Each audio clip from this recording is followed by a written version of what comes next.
All right, Chris Phillips is joining me now, and that means it's time for QB1, and we're talking about Geno Smith in this episode of QB1. Chris, why do you think Seattle's pass offense is so much more prolific this season with Geno Smith? I can't believe I'm actually saying that.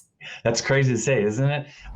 I think the biggest thing is that Geno's running the offense the way Pete Carroll has always wanted the offense to go. It's always been a run the ball, play action, take your shot deep, and if it's not there, just kind of take a short pass, gain a few yards, stay out of third and long, stay in manageable down and distance, stay on time in the offense, and go from there. And Geno is doing that. He's not being Russell Wilson where he's trying to make that home run ball throw every time and make the big spectacular play. He's just saying, all right, I'll hand it off. Kenneth Walker now is going to take care of the running game and get me some yardage. Then I'll look to see if there's a shot deep I can take with either Lockett or Metcalf. If it's not there, I'll just take what's available and move on. And that's basically why this offense is, scary to say, one of the best in the NFL right now. Is it the most compelling case that we've seen this season? And it's probably a little recency bias of system fit and a quarterback that can execute essentially what a coach wants. I mean, that sounds so simplistic to say, but we always talk about fit in the league. And for a guy to step in and ultimately be what Pete Carroll has been looking for, things are just clicking in a way that we haven't seen there in so long. Is it as simple as that? Yeah, I think it is. I think, if you look back to Russ's early seasons with Seattle, the offense kind of ran in a similar fashion. And then as Russ kind of got more success, the team got more success. I think that's where you started to see Russ wanting to be more of the focal point of the offense, where he wanted the ball in his hands more, making the plays, calling the plays, that kind of stuff.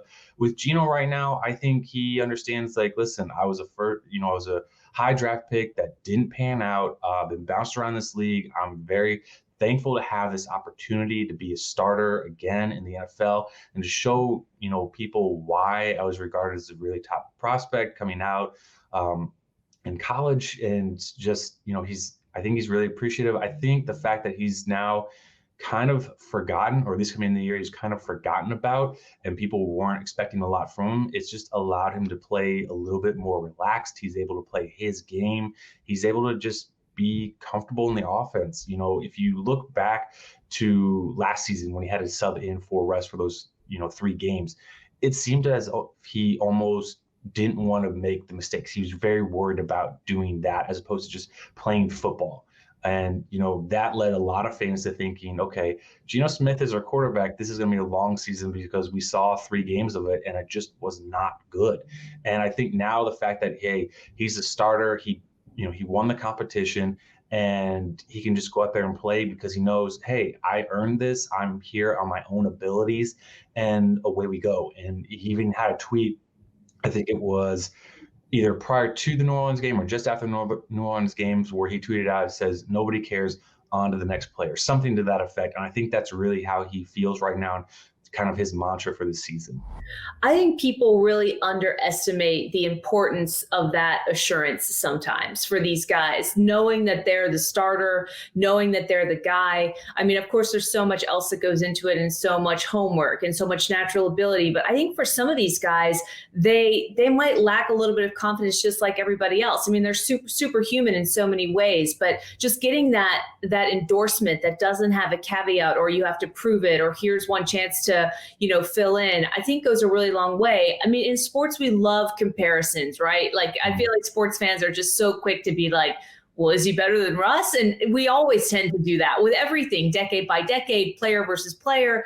With the offense now operating the way that it's designed, I'll take the bait and kind of pose that sucker question. I mean, is there a chance that he is a more talented quarterback than the one that's been in Seattle for so long?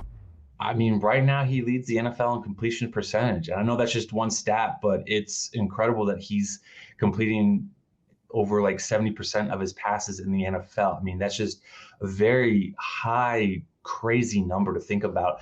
But right now, especially if you look at what Denver has done with Russ there, Geno is better. I mean, I don't know of an argument that can be made where just in this season alone that you can say Russ is better than Geno Smith. I know that is just crazy to say and to even think that, but that's really the case right now. I mean, Geno is a better quarterback. He's running that offense way better than Russ ever did in the last, like, I don't know, 3 years or something like that. It's just crazy to see Geno have so much success in that same offense that Russ kind of helped create and kind of got him to the level he did. But Geno's just doing it better than he is.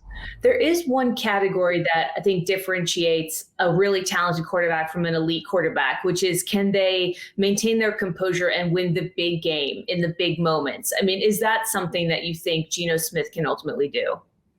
I don't think we've necessarily seen a big game. I mean, we saw the opening week where they hosted Denver and they won it, and it was, an epic game. And I think, that had a lot to do with his ability, the home field advantage, and just a lot of former Denver players helping motivate this team. Not that the Seattle team needed it, considering they were all there with Russ last year, and Russ basically said, I don't want to be with you guys. I want somebody new, and I can go win somebody new. I can't win with you guys. I think all of that just helped them win the game. Now, moving on, they haven't had another big game at all, or any game where it's like, okay, this is a statement game, or this is a game that let's see how they're doing because this is another playoff team.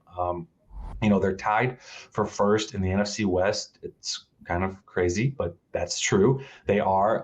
They lost to San Francisco, which was a really bad loss for them, but they just beat Arizona and Kyler Murray. So they're right there. They can win some games. I think as the season goes on, I think that big game will come up and it'll be fun to see what they can do. I think they can win it. I mean, this offense is just showing that they can kind of hang with anybody in the league. Their defense, that's a totally different story, but they can put up points on anybody in this NFL.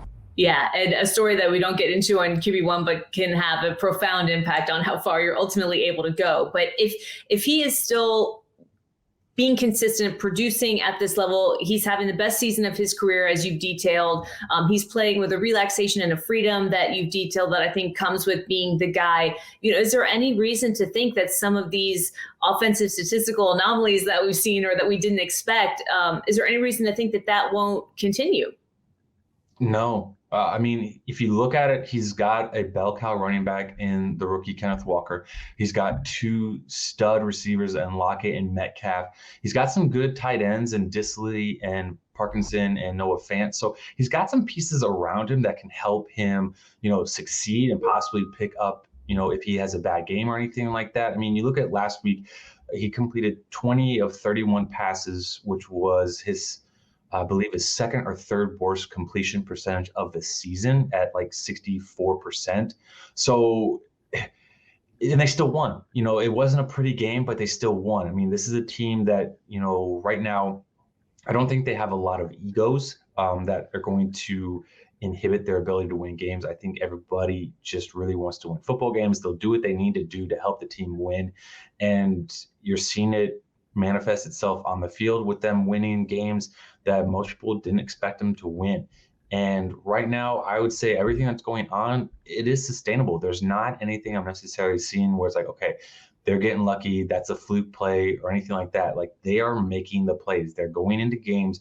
They're hanging with everybody. I mean, that San Francisco game was the only game where they got blown out, and it looked like, okay, week one was a mirage. Here comes what we all expected. But since then, they are one of the top scoring offenses in the NFL.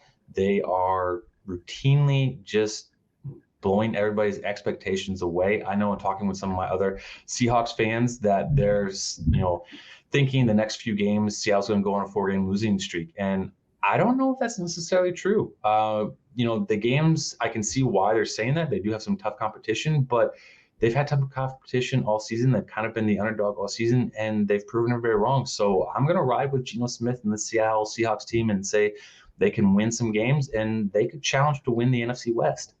You heard it here from Chris Phillips. Fascinating story. It's been awesome to see it unfold. Chris, thanks.